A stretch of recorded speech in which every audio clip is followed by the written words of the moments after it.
वालेकुम नाज़रीन, doctor Danish real focus के साथ हाजिर है। इमरान खान साहब का क्या कहना, कभी एस्टेब्लिशमेंट को धमकी देते हैं, कभी ललकारते हैं,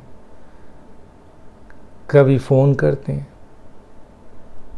कभी पाँव पकड़ते हैं, कभी मुख्तलिफ़ लोगों से रिक्वेस्ट करते हैं कि मान जाएं।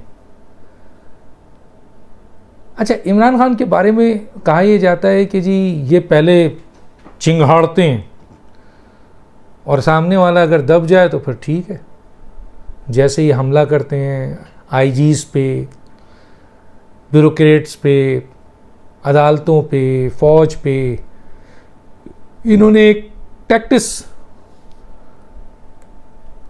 अच्छा वो होता है ना, कुछ लोग ऐसे होते हैं कि जी शरीफ लो आदमी होता है, वो कहता है यार मैं इसमें पढ़ूँ। वो शख्स जो है वो गालम गलोच करेगा, वो उसका छींटा अगर मुझ पे ही पड़ेगा तो मैं क्यों इन इश्यूज़ पे पढ़ूँ। और वो आदमी जो होता है वो गालम गलोच करता है, धमकियाँ देता है, चीखता चिल्लाता है, ये देखते हुए कि वो आदमी उसके इस चीख और गालम गलोच और धमकियों से दब जाता है और वो खामोशी इख्तियार कर लेता है या टकराव नहीं करता। हम अक्सर देखते हैं ऐसी चीज़ें होती हैं। यही चीज़ इमरान खान में नज़र आती है कि वो इलेक्शन कमीशन पे हमला करते हैं, ये सोच के ये इलेक्शन कमीशन दब जाएगा, और दबे माजी में अदलिया पे हमला करते हैं कि अदलिया दब जाएगी, फ़ौज पे हमला करते हैं कि फ़ौज दब जाएगी, मीडिया पे हमला करते हैं, सियासतदानों पे हमला करते हैं, जरदारी पे करते हैं, नवाज़ शरीफ पे करते हैं, मरीम नवाज़ पे करते हैं, जहांगीर तरीन पे करते हैं, अकबर एस बाबर पे करते हैं। एक चीज़ जो उनकी है वो ये है कि जी ये सीखा है उन्होंने, और ये उनका कामयाबी भी उनको मिली है और नाकामी भी। अब जैसे जैसे लोग उनको समझ रहे हैं, और माजी में भी मैंने कहा ना, जैसे आईजीज़ को, ब्यूरोक्रेट्स को, ये लोग नहीं चाहते कि किसी कंट्रोवर्सी में पड़े, तो इसलिए वो नहीं चाहते कि इमरान खान जब धमकी देते हैं कि जी मैं तुम्हें देख लूँगा और मैं तुम्हें बताऊँगा, हुकूमत तब्दील हो जाएगी, आईजीज़ मैं तुम्हें उल्टा टांगूंगा और फला और bureaucrats and this and that. सुना है आपने ये सब बातें? तो हम उनसे पूछते हैं तो क्या आप डर गए? कहते हैं डरते नहीं है भाई, हम नहीं चाहते कि हम ब्यूरोक्रेट्स हैं या हम सिविल सर्वेंट हैं या हम स्टूडेंट, हम जो है वो पुलिस ऑफिसर्स हैं। हमारा काम है मुल्क के लिए खिदमत करना। कोई भी पार्टी आए, कोई भी हुकूमत आए, हम कंट्रोवर्सी में नहीं पड़ना चाहते, इसलिए हम खामोश हो जाते हैं। तो इमरान खान इस अमल से उन लोगों को दबा तो देते हैं, बज़ाहिर तो लगता है। तो अब उन्होंने सोचा कि अदालतें भी, और अदालतों में भी नज़र आया कुछ अरसे पहले उन्होंने बड़े बड़े अदालती फ़ैसलों को पर धमकियाँ दी और लोगों को, और पता नहीं क्या कुछ कहा। अब वो बराह रास्त फ़ौज को धमकी दे रहे हैं और बराह रास्त आ गए हैं। अभी पिछले दिन उन्होंने जो धमकी दी है वो बड़ी ख़तरनाक धमकी है। हालांकि मैंने बताया कि इमरान खान आजकल फ़ौज को ये भी कह रहे हैं कि मैंने न्यूट्रल्स को बताया था कि ये लोग मईशत को बेहतर नहीं कर सकेंगे। यानी इमरान खान जो पहली दफ़ा हुकूमत संभाला है, जिसकी KPK में नाकाम तरीन हुकूमत है, 4 साल की नाकाम तरीन हुकूमत है, वह इमरान खान साहब ये कह रहे हैं कि वो लोग जिन्होंने 3-3 बारियां ली हैं और 3-3 बारियों में मसलन यकीनन उनकी हुकूमत में मसाइल आए लेकिन बड़े काम हुए हैं, उसको चैलेंज कर रहे हैं और कह रहे हैं कि मैंने न्यूट्रल्स को बताया था कि मुल्क अदम इस्तेहकाम की तरफ जाएगा, ये संभाल नहीं सकते। और इमरान खान अगर ये जुमला कहते हैं तो समझ में, जरदारी, बेनज़ीर भुट्टो अगर फ़र्ज़ कीजिए कहें इमरान खान के मुतालिक, या नवाज़ शरीफ और उनके हलीफ कहें इमरान खान के मुतालिक, तो समझ में आता है भाई एक ऐसी हुकूमत है जो 3-3 बारियां लेके बैठी हुई है। मसलन तकरीबन इस पार्टी की तो अच्छी खासी 15-20 साल की हुकूमत है। इमरान खान जो एक नाकाम तरीन नाअहल तरीन हुक्मरान साबित हुए, वो कह रहे हैं कि मैंने न्यूट्रल को बताया था कि ये अदम इस्तेहकाम जो पैदा होगा ये हुकूमत उसको संभाल नहीं सकते, ये लोग नहीं संभाल सकते। न्यूट्रल्स भी हंसते होंगे, हे यार क्या पिद्दी और क्या पिद्दी का शोर हुआ। 4 साल में अगर हमने तुम्हारी मदद ना की होती, हमने तुम्हारी बाहर अंदर मुआशी खारजी लॉ एंड ऑर्डर, आपकी गवर्नेंस, आपके इंतखाबात, आपके सेनेट में मदद ना की होती तो तुम तो मिट्टी के नीचे दबे हुए होते। वो हंसते हैं न्यूट्रल इस बात पे, जब हमारी बात होती है ये सुनते हैं। और ललकार क्या किसको रहे हैं? उसी न्यूट्रल्स को। धमकी क्या दे रहे हैं कि कारकुनों को कह रहे हैं अभी वक्त नहीं आया टैंक के नीचे लेटने का। मतलब इस जुमले को मेरा ख्याल है रियासत और रियासती इदारे और हुकूमत को और अदलिया को और फ़ौज को सबको नोटिस लेना चाहिए। चलें हम मान लेते हैं कि इसकी कोई औकात नहीं है इस किस्म की स्टेटमेंट की, हम मान लेते हैं, कुछ नहीं कर सकते आप, लेकिन एक गलत चीज़ें तो आ रही हैं ना, एक गलत आपके कॉन्सेप्ट तो बन रहा है ना।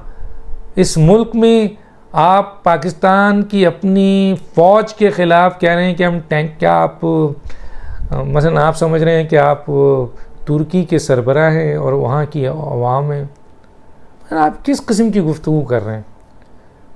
हालांकि सबको पता है कि इनकी औकात क्या है, सबको पता है कि इनके कारकुनों में कितना दम है, लेकिन जुमले सुने कि अभी वक्त नहीं आया है टैंकों के नीचे लेटने का। खान साहब, अभी एक लॉन्ग मार्च हुआ था, उस लॉन्ग मार्च में आप और आपके सारे बड़े अहम लोग जो हैं वो क़ब्ल ज़मानत यानी पहले ज़मानत लेने पहुंच गए कि आपको गिरफ़्तार ना किया जाए, और एक नहीं आप समेत सब। और बाद में जिन लोगों की FIR कटी वो खुद ज़मानत लेने पहुंच गए, फेस करते ना, जेल जाते, लड़ते। और कारकुन एक सनाउल्लाह, एक राना सनाउल्लाह के खौफ से निकले ही नहीं। जलसे और जुलूस में तो आ जाते हैं 10, 12, 15 हज़ार, 20 हज़ार, लेकिन लॉन्ग मार्च में नहीं है, क्योंकि उनको पता था कि लॉन्ग मार्च में डंडा चलेगा, टियर गैस चलेगा और भी बहुत कुछ चलेगा। तो पंजाब में ही 2000 से अफराद ज़्यादा नहीं निकले, KP के जो आपका इलाका है 5000 से ज़्यादा अफराद नहीं निकले, पूरे पाकिस्तान में 9, 8, 10 हज़ार से ज़्यादा लोग नहीं निकले।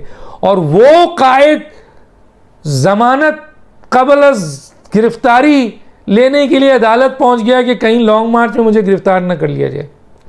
और एक इमरान खान नहीं बल्कि उनके सारे लवाहिकीन। तो इतना डर और खौफ राना सनाउल्लाह का, इतना डर और खौफ गिरफ्तारी का, और वो लीडर ये कह रहा है कि मैं टैंक के नीचे अभी लेटने का वक्त नहीं आया। मसलन क्या मसलन आपके अमल हैं और क्या आपके दावे हैं? मसलन क्या कहा जाए इसके ऊपर, क्या इसको कहा जाए? मैं तो हैरान हूँ कि इन साहब को कोई ये अकल नहीं देता कि आपके वो कारकुन जो कि एक लॉन्ग मार्च में आपकी कॉल पे 25 लाख, 40 लाख, और फिर बाद में कहा 6 दिन के बाद, अब तो अब लॉन्ग मार्च भी नहीं करते आप, क्योंकि आपको अपनी औकात का अंदाज़ा हो गया है कि आपके पीछे लोग कितने खड़े हैं। अरे ये 10, 12, 15 हज़ार फ़ैन क्लब जो हैं, इसकी क्या औकात है? पाकिस्तान की रियासत को, हुकूमत को, रियासती इदारे को आप चैलेंज कर रहे हैं। टैंक के नीचे लेटने का मतलब है पाकिस्तान की फ़ौज जो एक आइनी आपके इदारा है और वो अपने मुल्क की बका के लिए और अपने आइन की हलफदारी, अपने हलफ की पासदारी और आइन की अमलदारी के लिए अपनी हुकूमत के साथ खड़े होगी, तो आप उसके ख़िलाफ़ आगे बढ़ेंगे और ये तासुर देने की कोशिश कर रहे हैं कि फ़ौज अगर मुकाबले में आई तो हम उसके टैंकों के नीचे लेट जाएंगे और उसके ख़िलाफ़ जाएंगे। लोगों को फ़ौज के ख़िलाफ़ तो आप तैयार कर रहे हैं, चंद फ़ैन क्लब्स को, चंद लोगों को, और फ़ौज और फ़ौज के सिपहसालार को तो आप बदतरीन जो है वो गालियों का और इल्ज़ामात का और बदतरीन आप गलीज़ ज़बान तो इस्तेमाल कर रहे हैं जो कि शायद दुश्मन ममालिक भी नहीं कर रहे हो, लेकिन आप कर रहे हैं। और अब आप ये धमकी दे रहे हैं कि अभी वक्त नहीं आया लेटने का। उन कारकुनों से के सामने कह रहे हैं जो कारकुन राना सनाउल्लाह के एक डंडे से इतना खौफ खा गए कि निकले ही नहीं, और आप खुद कायद होकर और आपके जो जितने भी अहम तरीन लीडर थे कराची से भाग के, लाहौर से भाग के, सब KPK पहुंच गए क्योंकि आपकी KPK में हुकूमत थी और सब ने ज़मानत कबल अज़ गिरफ्तारी कराई कि कहीं ऐसा ना हो कि उनको तो ऐसा लीडर जो एक लॉन्ग मार्च पे कबल अज़ गिरफ्तारी करा रहा हो ज़मानत की, जो जाके छुप गया हो अपनी सूबाई हुकूमत के बंकर में, और जिसके कारकुन लॉन्ग मार्च में निकलने से डंडे और एक डंडे से, पुलिस के एक डंडे से डर गए हों, वो टैंक के नीचे लेटेंगे, वो टैंक के सामने आएंगे। अभी तो रियासती इदारों ने कोई रिएक्शन नहीं शो किया है, कोई एक्शन नहीं लिया है। यकीन मानिए अगर रियासती इदारे एक्शन में आ जाएं तो फिर ये जो बड़े बड़े आपके जो बोल है ना, इसका नतीजा आपको मिल जाएगा। और सब इस बात पे हंसते हैं, यकीन मानिए आपकी इन बातों पे हंसते हैं। ये जो आपके कारकुन हैं इन पर हंसते हैं। ये जो जेल जाने से डरते हैं, जो लॉकअप में जाने से डरते हैं, जो केसेस भुगतने से डरते हैं, वो निकलेंगे टैंक के नीचे। तो अभी तो एक मौका आया था, आपने कॉल दिया था, आपने देख लिया, इसके बावजूद आप इतना बड़ा जुमला कह रहे हैं और ख़ुद आप ज़मानत कबज़ गिरफ्तारी करवाते हैं। आप क्या कर रहे हैं? आप अपने पाँव पे कुल्हाड़ी तो मार चुके हैं, कुल्हाड़ा भी मार चुके हैं। पाकिस्तान की तारीख़ में अब आपका नाम माजी के किसी हुक्मरान के तौर पे आ सकता है, लेकिन चाहे आप ये सब जितनी भी आप ये सब टैंक के नीचे और बंदूक तान लेंगे और अस्करी विंग बना लेंगे, ये सब चीज़ें सिर्फ एक डंडे की हैं। अगर आज हुकूमत ये फ़ैसला कर ले कि हमने डंडा चलाना है तो फिर देखते हैं कि खान साहब आप क्या करते हैं। और अभी तो चंद केसेस में आपको जेल जाना ही जाना है, उसकी तैयारी करें। देखते हैं कि आप जेल जाते हैं खुशी से या आपको टंगा डोली करके जेल ले जाया जाता है, और कितने दिन आप जेल को फेस करते हैं, और इस सूरत हाल में आपके ये फ़ैन क्लब क्या करते हैं। डॉक्टर दानिश को याद दीजिए। अल्लाह हाफ़िज़।